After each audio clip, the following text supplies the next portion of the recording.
Hi. Hello.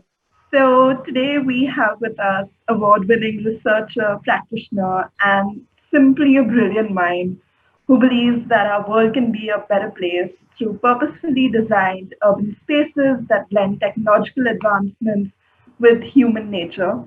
And it gives me great joy to welcome Dr. Agnis Stibe. He is the founder of the Transforming Wellbeing Theory and the man behind the MIT Research Lab, the MIT Media Lab, sorry, and the research on pervasive cities that encourage healthy and sustainable living.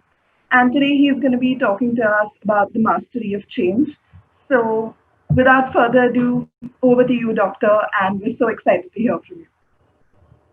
Sounds great. And quick technical question. So how much time do we have? We have 45 minutes, Magnus.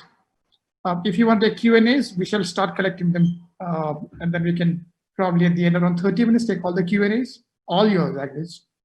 All right. So welcome to the Mastery of Change. And there are so many people wondering what's so magical or what's so important or what's so necessary for us to understand change. And let's start with the very, very basics. If we look at ourselves, let's look at our pictures from 10 years ago. Let's look at our pictures from the childhood. Let's look at our thoughts 10 years ago. Let's look at how we thought, how we lived, how we behaved, how we made our decisions some time ago, any time ago. And when we do it very honestly, and when we do it very open-heartedly, we realize that we are the change. We are changing constantly. Everything changes constantly. We are the change, the human mankind is a change, the effect that we leave on the planet is a change. And the nature responds to that with another sequences of change. And why I'm telling this is because if we on a daily basis are not aware of this, I think this is where the problem starts. And this is why people speak about change as being difficult, as being mystical, as being impossible, and so forth and so forth. And maybe just to introduce another very important word in this conversation is transformation. What is a transformation? Transformation is a sustainable change, because changes can be of different sizes. And the one tool that I usually give out in similar talks, and also when I work with students, when I work with communities, when I work with societies, and I work with businesses and organizations and in the corporate world, is the typology of change. There can be three major kinds of change. So the tiny is the one tiny change, which is usually referred as a dot, and that's a transaction. And everyone can understand what a transaction means. That's like you exchange something for something else. So you exchange your effort and work and time for a salary. You exchange your money for apples or oranges. And then also you can also use different kind of other items that you can exchange, as that people have done it a long time ago before inventing such thing as a currency. So that's a tiny change. And that also applies to ourselves. If we want to change a certain thing, we just say, okay, I'm not gonna do this one, or I'm not gonna smoke this one cigarette. I'm not gonna drink this one drink. I'm not gonna take my car today, this one time. Then the bigger kind of change, if we commit to something for a period of time. So for example, for 1 month, we stay away from sugar. For 2 months, we reduce our smoking, or we quit our smoking for 2 months, or stay away from smoking. Or we say, I'm gonna try sorting garbage at home for the next half of the year. Or I am buying a gym membership for 1 year. So that's a period of time. What's difficult about this kind of change is that what it means psychologically. Psychologically, it means people know the exact time that they have committed to. That means they know there's going to be end of it. What it does psychologically to our brains, it keeps that memory, it keeps that fact there will be a day when this time period will be over. What's so problematic about that is because if we psychologically, consciously or subconsciously are living day by day, knowing that there will be this release date, it's almost like you put yourself in some kind of a, let's say, a psychological jail, and you know there will be a release date. That means you will more likely to do everything in the perspective or from the perspective that you're going to know you're going to be released out of this.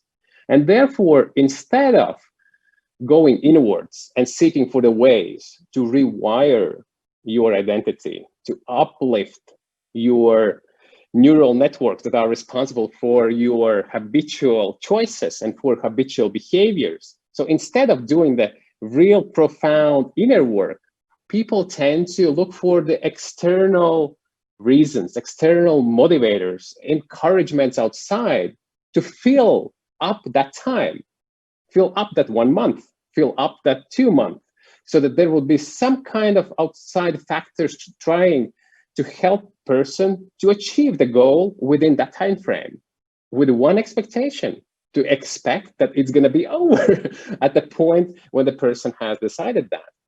So that's the biggest problem and the biggest barrier for the second type of change. So remember the first type of change, tiny one, it's transaction. So the second type of change is transition. So the transition has a duration. So that's the first is like a dot, and the second is like a line. It has 2 points, starting point and end point. And the problem is whenever there's an end point, people are constantly, how to say that? They are misled by the fact of the end point. And this is how I realized. So if we really want to achieve a sustainable change, which I call transformation, we cannot achieve that sustainably with the form of transition, with the period of time, because it doesn't require, not always requires people to do the inner profound work. Then I realized if we remove the deadline, remove the endpoint, instead of a line, what do we have then? It's an arrow. It's a direction. So the third type of change is transformational, and it's in the form of arrow, which means from today, from now to forever. And once that mental understanding arrives to the consciousness, people realize, well, if this is how I'm going to live for forever, how do I find ways to accommodate that in myself? How do I find ways to rewire how my brain works, how I make decisions, how my habits are actually exposed every day? So then instead of looking for the external carrots or rewards to reward yourself for good choices or punish yourself with sticks, it really comes to the more fundamental and essential ways for people to really get ahead with their changes.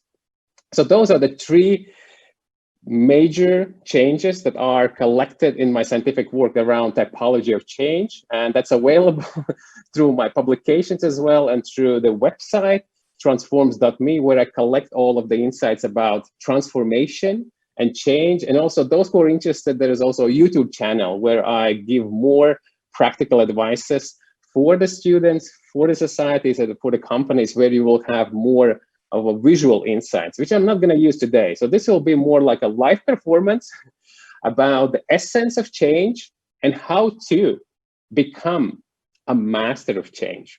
Remember at the very beginning what I said, we are the change. Life is a change. Everything is a change. And we have evolved through thousands of years. And that means we, by our definition, and I also would be referring back to the previous speaker who was speaking about the genes.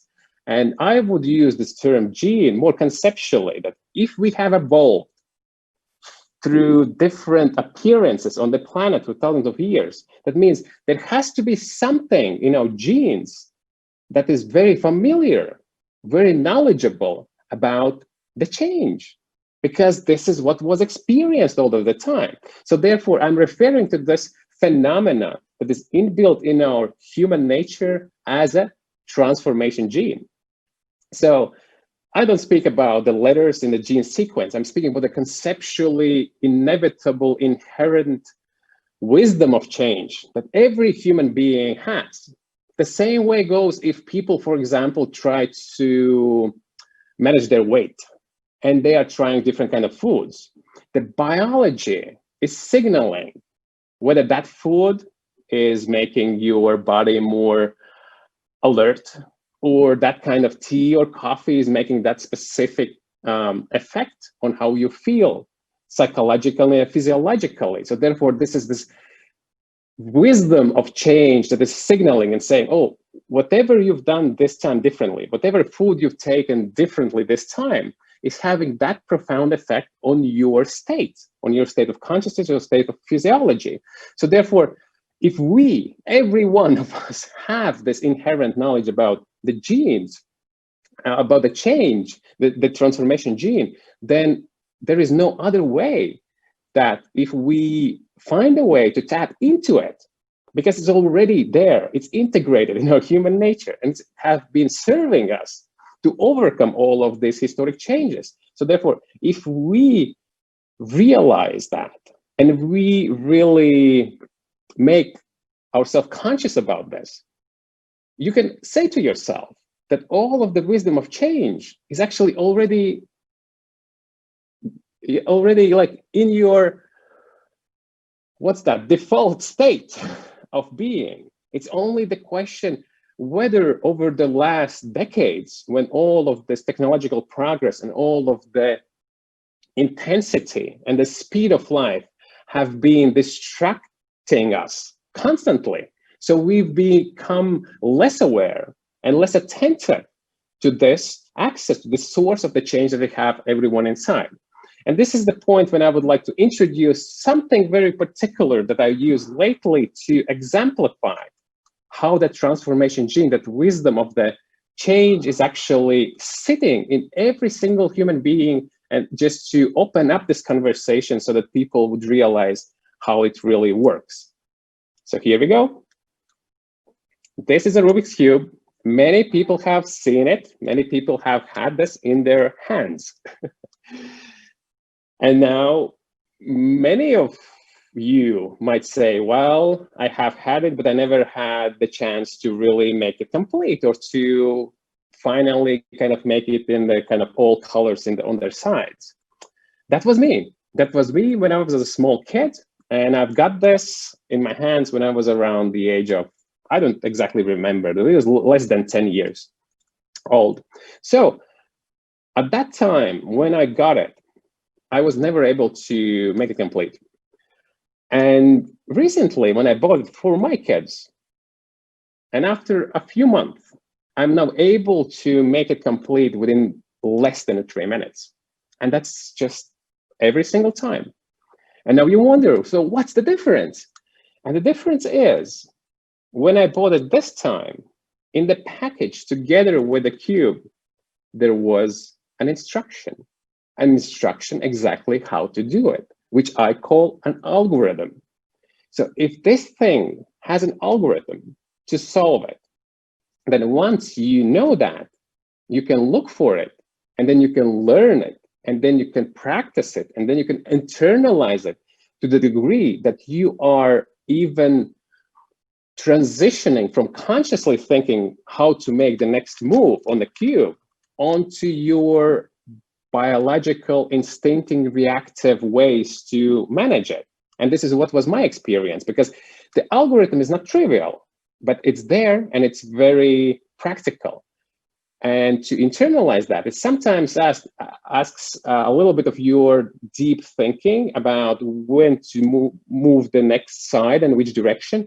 But then over time, what I've learned, the more I do it, the less consciously I need to think about it, because my motor memory in my hands already know the next moves. And there are like 5 layers that I have learned, that they have the sequence 1 to 5. And I've learned that I only need to give the conscious attention when I need to switch from the level 1 to level 2 to level 3 to level 5. And when I switch, the hands are doing the job. And the eyes are saying which information is necessary to do that performance. So now, when I was a small kid, I didn't have the instruction and I was hopeless of getting it done. So now it's completely different. And the takeaway from this is if there is an algorithm for the cube to be solved, this is how I reference to the algorithms that people have in themselves inherited, but also they are having their personal twist to it, because every human being is still different with a different life experience and different societies with different education and other life trajectories. But at the same time, the algorithm is to a large degree unified because it's based on our human nature. So therefore, if everyone, first of all, have the awareness that the wisdom is inside, secondly, that there is a specific algorithm how it works for a particular people, but it has a common ground, which is deeply rooted into social psychology and us as a social beings. Therefore, the journey is about every single person using this awareness of the inner wisdom and then making step-by-step journey towards uncovering their own inner algorithms, how their change algorithms are working and how they can be improved and how people can learn and possibly install new upgraded algorithms of their inner change. So that's the core thing after the awareness. The first of all, everyone has the wisdom inside. The second, the wisdom has a specific algorithms that people are able to uncover and then upgrade, uplift, and enhance. So now, once this is understood and we can start the journey towards uncovering that, before going into the next step, let me explain you one very essential detail that would also put the perspective of the algorithms into our daily lives. And this is the first component of 8 components of transformation that I usually present. And I have a better graphic somewhere in my YouTube videos. But this is pretty much the holistic view on transformation. That's the collection of understanding and the knowledge, which is very useful if people want to really master change, and especially sustainable change. That's called transformation.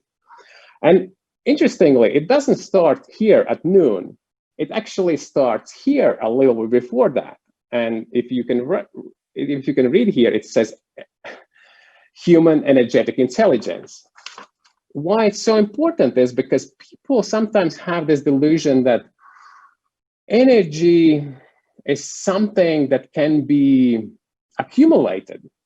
And there can be different kinds of energies. So people can think about energies coming from the natural resources. People can think about energy that they get, for example, from coffee or from gym or from exercising or from whatever is your preference that you have habitually called as, okay, this makes me more energized. What in reality it does.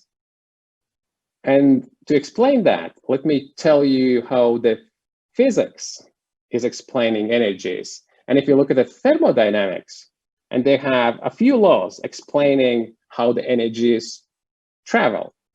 And the first law says that you cannot create energy and you cannot destroy energy. You can only transform it from one form to another.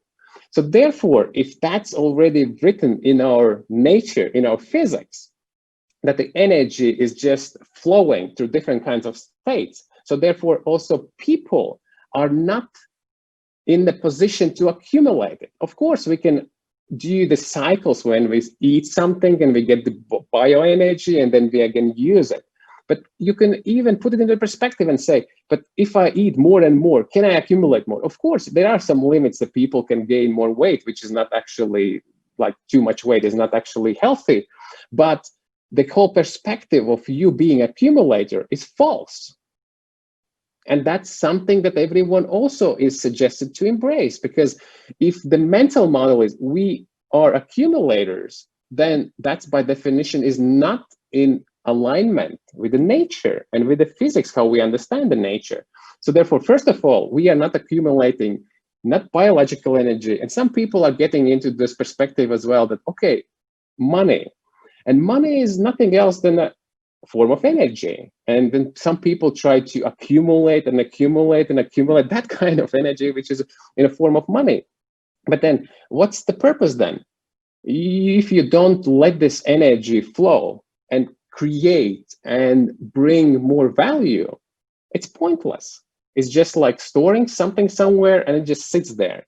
So therefore, if we and people have better understanding that instead of being accumulators of the energies, whatever kinds, they are converters or transformers of the energy, then people realize, well, then if I would like to improve my performance, if I would like to improve my life, I would like to improve my business, and I would like my business to be made a more like hyper-performing business, then instead of accumulating certain things, the question is reverted from the accumulation to algorithms. The algorithms, how people are able to transform energies, what kind of algorithms people have for transforming financial energy into the productive energy and the values and the products and services for other people. It's the way how we are able, on the individual basis, converting bioenergy into our creativity, in our states of mind, in those physiological states that are enabling us to be better creators and accessing different other fields of energies around us. It ties back to the same fundamental thing. This has an algorithm, and this has an algorithm, and everyone has an algorithm. And then the algorithm is not about accumulating something, but the algorithm is about realizing the capacity that everyone has in accessing different kinds of energies, and then ability to transform this energy with a more efficiency. So how to improve the efficiency of inner conversion algorithms for everyone, for every human being and every business. So that's the essence. Once that's understood, then you can go out and see the world completely differently. Let me give you an example. So when we speak about, let's say, a business, a company, and there are people, employees coming to work, not everyone is always satisfied and happy about what they do there, right?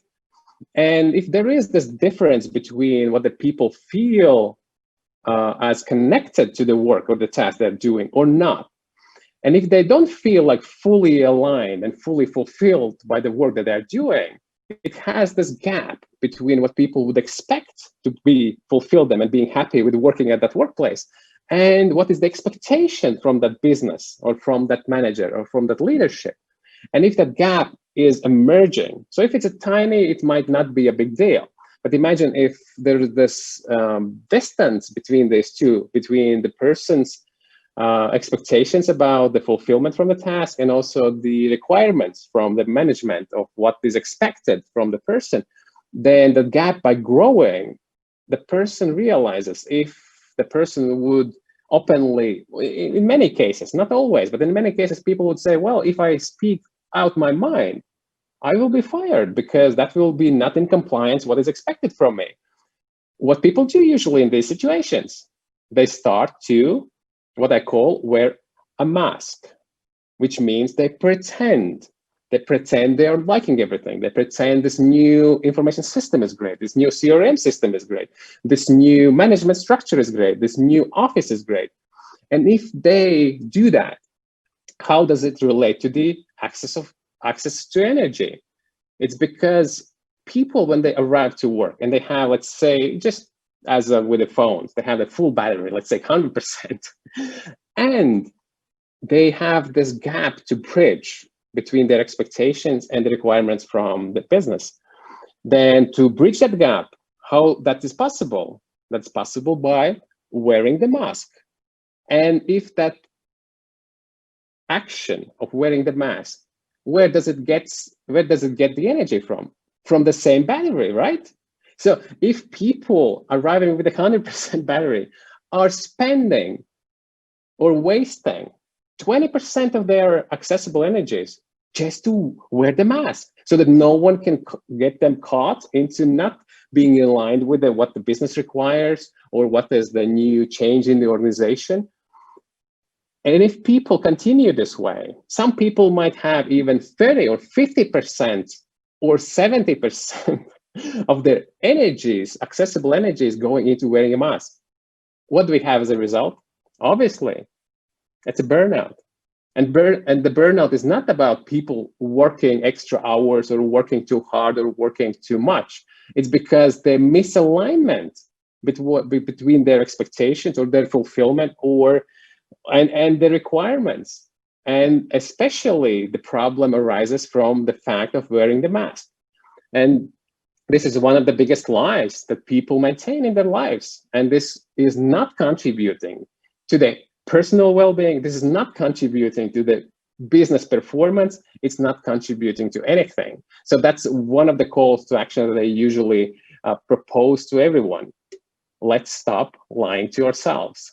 Of course, the same way as the transformation gene is inherited in us, also the gene responsible for these responses, for the choice of wearing the mask, and all other things are also inherent. But we get smarter. We are much smarter than 200 years ago.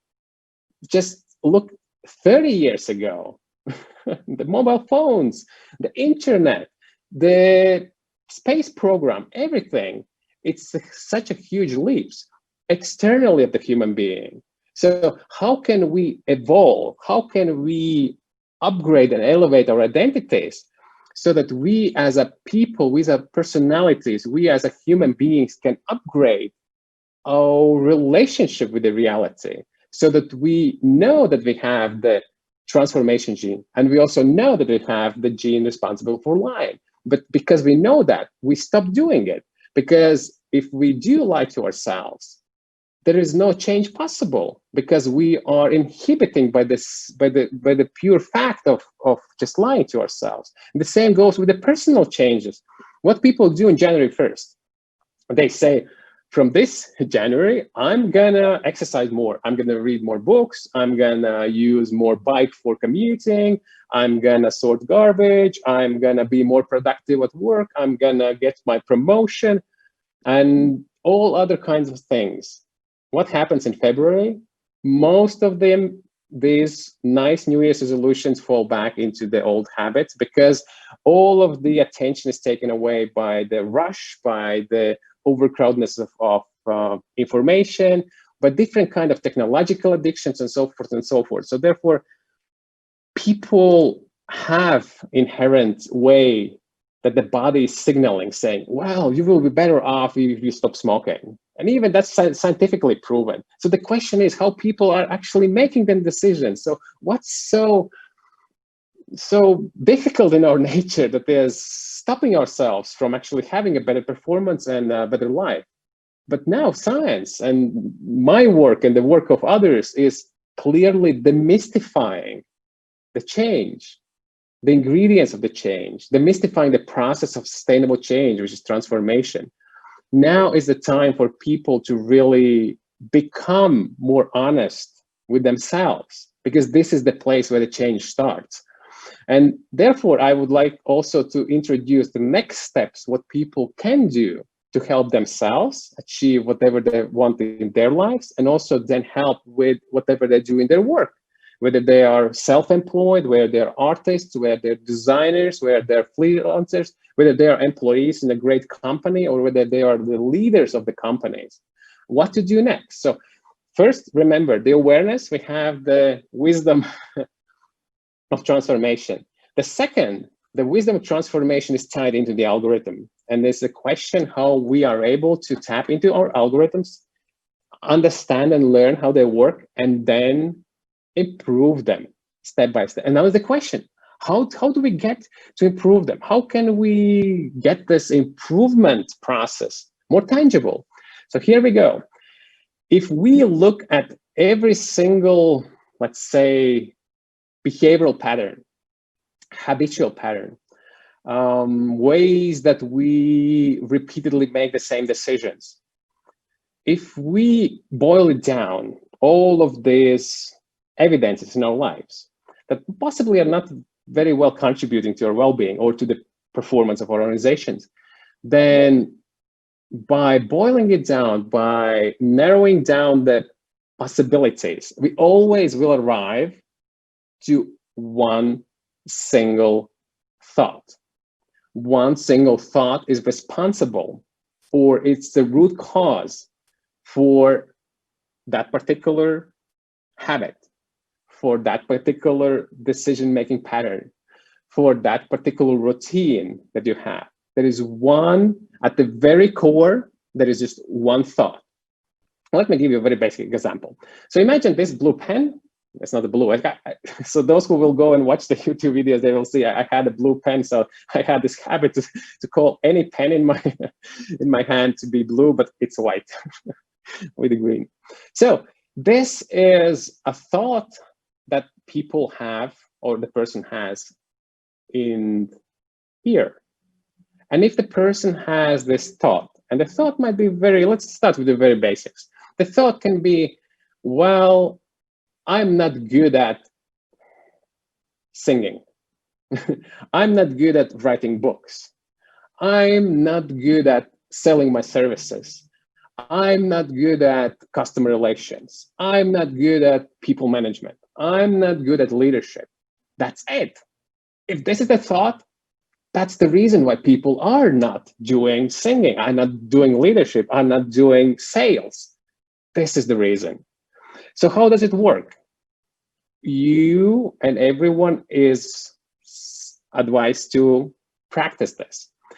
How does it work? So once you have the understanding which is the root cause, you have to create a complete opposite of that thought, of that sentence, and put it here. So if this is, I cannot do it, or I am bad at selling my services, this should be complete opposite. So this should be, I'm good at selling my services. Why it's so important that this is the complete opposite? Because if it's not complete opposite, for example, if this is, I'm bad at selling services, and this is, I will try to sell this particular thing for the next week. What does it allow psychologically? It allows this thought to coexist over here, because this says I'm bad at selling services, but this is says I'll try to do that. So what happens? It's a natural unnecessary competition. So these thoughts, both of them, will reside in the same place and will compete for the same access to the same energies. And what would naturally happen if we drain the accessible energies by making our life complicated and making these choices every single time? What do? Do I do this thought, or do I do this new thought? Oh, the new thought is not that familiar. So what people would be most likely doing, they would feel that energy goes to waste, and they will drop one of these ideas. And which one? The new one, because the old one has already installed a neural network in the brains, which is comfortable, which is convenient, which is known, because the new one is unknown. So therefore, if you really want to make the first steps towards your inner algorithms, understand how the change works for yourself. And having this very basic, but very straightforward and very effective tool is get down to the root cause, be honest. Many people will stick at the level of symptoms and say, well, this looks like it. But no, be persistent, be relentless, go deeper, find the root cause, and then create the opposite. And what do? You need, over time, with your awareness and conscious attention, replace. And that's why they have to be opposite, because they cannot live simultaneously in your mind. So, which means, if you previously had this thought, I'm bad at selling my services, this is, I'm good at selling my services. Imagine you are a person who thinks, I'm good at selling my services. So what will be the outcome? You will be good at selling your services. All of your accessible energies will be directed to get you better at that. Did you realize how fundamentally easy it is? And only our, let's say, distraction and saying, oh, it cannot be so simple, the change is difficult, the change is impossible, is the only delusion that is keeping people away from pretty much achieving anything they want. Those are the steps towards the mastery of change. You understand how the change actually works, and you have these simple tools to practice it. And you can do it with anything. You can, after this presentation. Go to the mirror. Take two things in your hands. And if you like this, you can take the pen and you can take maybe other pen or something else.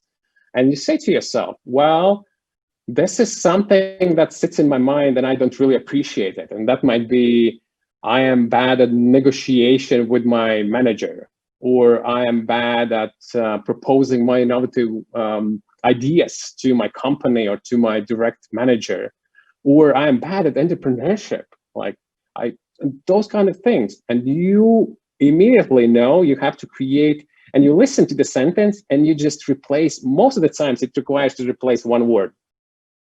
I'm bad at, I'm good at. I cannot, I can. That's it. You have the opposite, and you imagine that opposite to live in your life and to be in your mind. Of course, it will take you some time. It will take you some time to make the transition of these two thoughts, the replacement, for some time, because the old habits are already wired. It's not hardwired. We know that the neuroscientists already have explained not only the one that I referred to, the genes, where genes are not predicting everything. We have the external factors and we have also our choices that predict our life outcomes. In the same way, it's also how we are able to leverage the neuroplasticity, which means our brain networks are very elastic. It's not that purely, of course, they have the habitual connections that when they have fired together, they wire together, and therefore they have this habitual strength. But there are so many evidence that have already proven that people can rewire their brains. And this is how the rewiring starts. Instead of one thought, you have a different thought. So the old wiring is getting weaker, and it loses the traction, and then it starts to rewire in a new specific way to accommodate your new perspective. Now, people usually get into the trouble by initial feedback. Initial feedback will not be good because the brain would require energy source. And what is the primary energy for the brain? Where does the brain takes the energy from? Two main components. It's, not surprisingly, oxygen, and secondly, not surprisingly, sugar.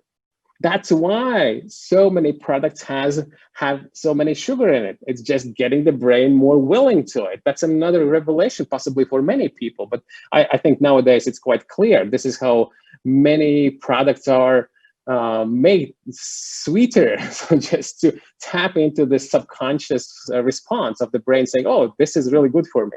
But now coming back, so brains would need these two resources, these two forms of energies to do the rewiring. Therefore, the first response will be, oh, you make my life difficult. I don't like it. And that would be the first feedback.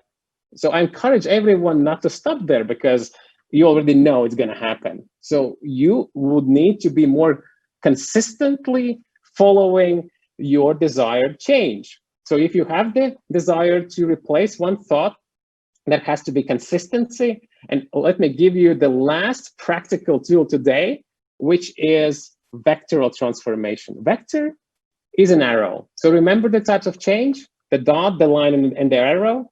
So now we come down to how the arrows work. So arrows work for the one particular reason, to get yourself going in the long term. This is a very brief illustration with the three colors. Imagine that's your target, that's your new idea. This is where I want to, that's the direction where I want to move. What will come psychologically in your mind? There will be different kind of excuses like, oh, today is too late, today is too heavy rain, this is like, I feel tired. And those will be the attempts of your own psychology to deviate yourself from where you want to go.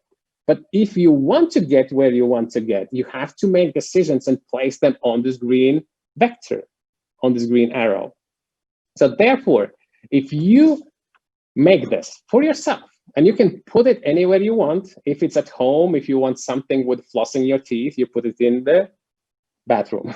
If something with your eating habits, you put it in a fridge. If something with your office, you put it next to your computer. You can even make it digital and put it on your desktop, whichever way you want. But this will always be very conscious reminder of what happens when you start to fall into your old habit of finding excuses. That means if here is, for example, I am not wasting my time by sitting X number of hours in specific social media. Like here would be 0 hours in that social media. So whenever you say, oh, I'm gonna just check, maybe I have a friend who sent me a message on whatever it is, you deviate immediately because it's not gonna be 0 hours. It will be 15 minutes in that social media per day, or would be a half an hour on that social media per day. Then you also might go the other way, and this would be, for example, 15 minutes every other day, and that would be 15 minutes once a week. Once you have this very visual, easy to understand tool in front of you, and any of the habitual thoughts will come in and say, well, but you have a good excuse today not to comply with your green arrow, and that will allow you just to sneak into your social media for 15 minutes. You know you are not on a green arrow anymore. You know you are on a yellow one. And yellow one is not leading where the green one. That's how geometry works. These are straight lines with arrows. If you put yourself on a different arrow, in a long term, you're far, far away from the green vector where you actually were aiming to. So I would like at this point to conclude this introductory session for how people can become the masters of change, and especially the masters of sustainable change as a transformation. And if there is any time left, I'm ready to take some questions right now. And if there isn't, I'm happy to welcome everyone to see more of this stuff on my YouTube channel or on the website transforms.me, which is a collection of scientific papers of my previous talks. I have 3 TEDx talks, and also other ways how people can help themselves with understanding change and become the masters of change. So welcome, everyone. Thank you so much, Professor Agnis. And we are out of time, but I think with so many questions coming in, let's just try to have a quick attempt at one question. And this question was from Budhadit. Budhajit, he says, how do we transform, inculcate this algorithm of change to a more unconscious, instinctual model of sustainable behavior within organizations? So, and how do we create this algorithm of change for a VUCA environment? Yeah. So, any point of view out there? Yes, very good question. Excellent. And I think, let me remind one truth about human nature. When the question comes, and that's one of my videos as well, when question comes, it comes with a sort of implied answer. And when I listen to questions like this, I hear the answer sneaking into the question because it was already pointed out in the question. How can we do it without conscious awareness? And that's the answer. There is no other way. It's the habits are able to sustain only if we are not consciously aware of them. That's the only way.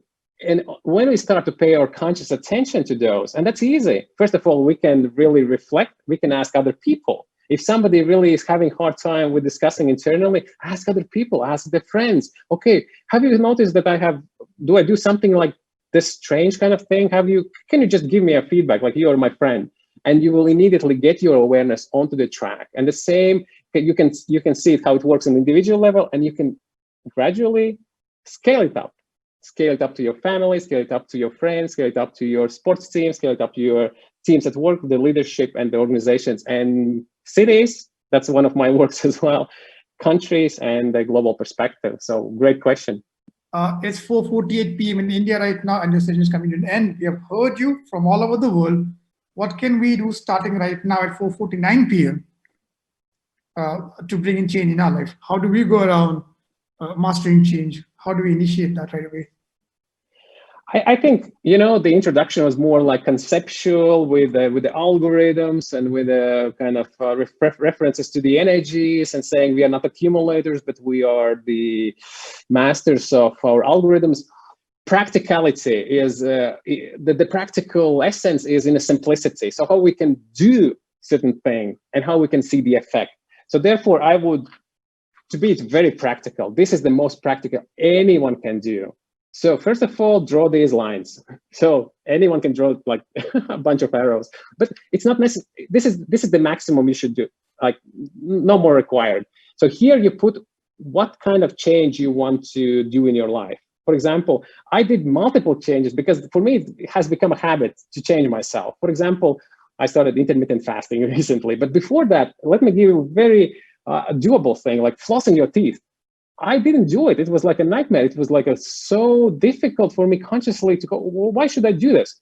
So here would be, I'm flossing my teeth after every meal. You right here, because this other end is I'm not flossing my teeth ever. But then what is more dangerous is when people say, well, I'm going to floss my teeth, but except when I go to work. What's the problem with the work? You can always go to the bathroom and floss your teeth. It's just, again, the mental game. But then when you have this drawing and you have here after every meal, here after every meal except work, and here after every meal except work and holidays. And you know, when you have this in front of you and your ideas come to your mind saying, well, but you're at work, and you know immediately work, yellow arrow, okay. Do I want to go this way? No. And you rearrange, and this is, again, it's like you're signaling your own brain saying, well, I'm not going to turn the ship this way. I'm going to go straight. And this is how it works. Very practical. It's called vector transformation. If anyone would like to kind of, so one thing, start drawing this. And pick something tiny. Don't change your whole life like immediately. That's always a delusion. So people get trapped into this big kind of complexity. Start with one of the tiny doable things. Draw these arrows. Make it visible for yourself, whichever place you choose it. And then if you want more clarifications, there are videos on my YouTube. Just go and watch. I have applied it to how to not open your emails first thing in your morning. I have applied it to the different kind of addiction, so you can see the examples so that you get the clarity how it works. We are really running short on time. We'd love to ask more questions, guys. You'll have to reach out to Professor Agnis. We're going to share the LinkedIn ID with you on the chat box. Thank you so much, Professor Agnis. Absolute pleasure, and I hope it inspires some of us to start a journey towards mastering change and start going on the journey. Like you said, you're picking up IF now, intermittent fasting, and I hope we can find ways to bring that in our life, some of us at least. Have a wonderful day ahead. Thank you so much. Yeah, thank you so much for putting all of this great event together, knowing the circumstances. And I love the feeling of what kind of energies you're tapping into. It's kind of pierces through all this technology and brings such an enjoyment and happiness. So thank you for doing this. Thank you so much. Thank you so much. Good day. Ciao. All right, take care. Bye.